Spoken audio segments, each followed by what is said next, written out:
Bien le bonjour.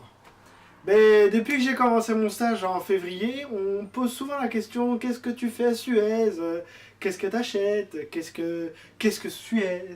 Et j'ai décidé justement de faire une petite vidéo, d'une petite discussion et vous la rendre pour mon rapport de stage.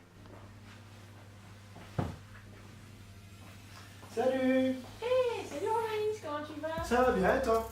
Ça va, merci. Bon alors, ton stage chez Suez, comment ça se passe? Oh, ça se passe bien, ça se passe bien. Je commence à prendre un peu plus d'aisance et je suis plus à l'aise. Non, mais c'est chouette. Et t'es dans quel service exactement déjà? Je suis dans le service achat de Suez en région.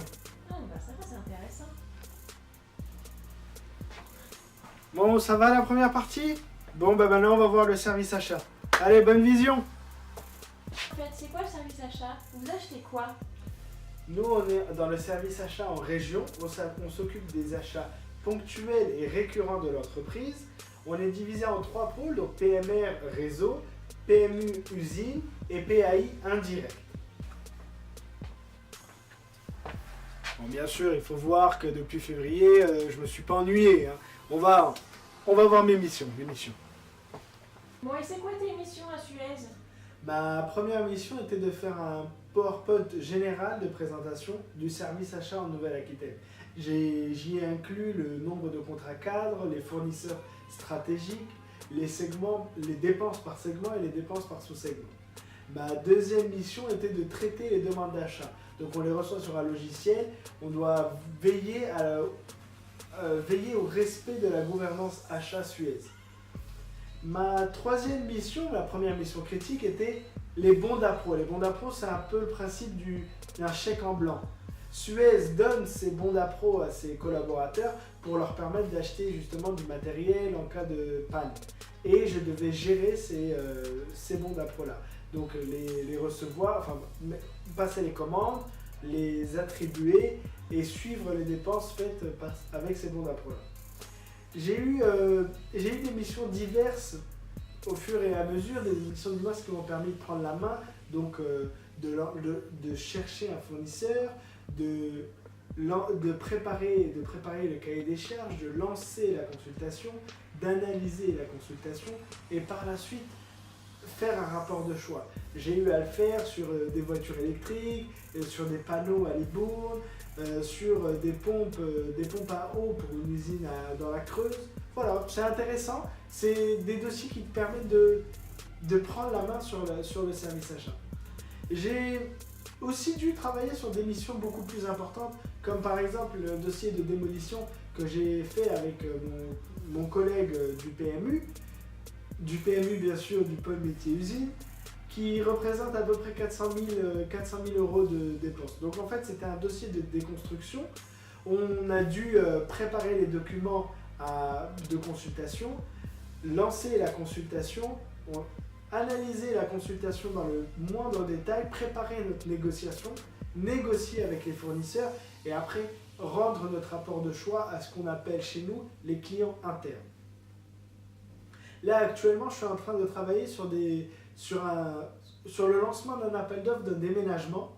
On compte déménager du boulevard Pierre Ier à Mérignac.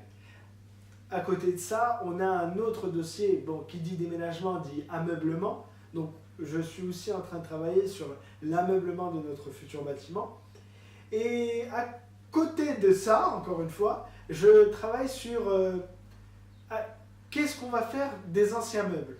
Ça nous revient plus cher de les transporter, donc on a décidé comme j'ai dit juste avant, on a décidé de lancer un appel d'offres pour en acheter des nouveaux. Ça nous revient très cher de les envoyer à la benne. Donc qu'est-ce qu'on en fait? Je me suis donné cette petite mission justement de trouver une solution. Et pour l'instant, je cherche des associations qui récupèrent ces meubles-là.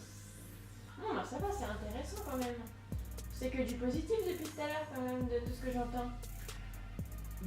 Pas que du positif, il y a eu 2-3 choses que j'ai pas trop aimées, comme la partie juridique. Faire des avenants, reprendre des contrats, faire des contrats, c'est une partie juridique que j'apprécie pas tellement. C'est malheureusement en région, on n'a pas de service juridique et on doit s'en occuper.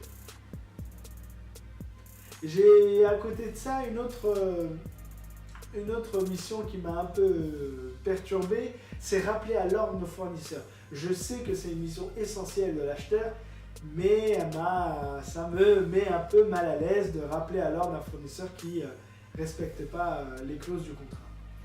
Non, ça va, malgré tout ça, t'as quand même l'air de bien t'épanouir. Oui, ça va, je m'y épanouis bien. Et qu'est-ce que ça t'a apporté au final de faire ce stage chez Suez? Je suis passionné par l'automobile et donc je voulais faire de l'automobile mon futur métier. Aujourd'hui, avec ce stage à Suez, j'ai pris conscience que certes, j'avais ma passion, mais j'avais aussi le plaisir de l'énergie. Donc je pense que je pourrais te dire aujourd'hui que j'ai mûri ma réflexion et je compte me diriger vers l'énergie. Non, bah c'est un bon choix d'avenir professionnel, un bon choix de carrière. Non, bah j'espère. Je te souhaite de réussir. Bon ben voilà, c'est bientôt fini. Je pense que comme tout le monde, vous posez la question de qui est GDF, qui est Suez, qui est GDF Suez. Donc pour vous faire bref, en 1980, GDF fusionne avec Suez. Suez à ce moment-là a une filiale qui s'appelle Suez Environnement. En 2008, GDF Suez se transforme en Engie et cette petite filiale qui représente quand même beaucoup se transforme petit à petit en Suez aux France et aujourd'hui en Suez tout court. Je vous remercie de m'avoir écouté et à bientôt.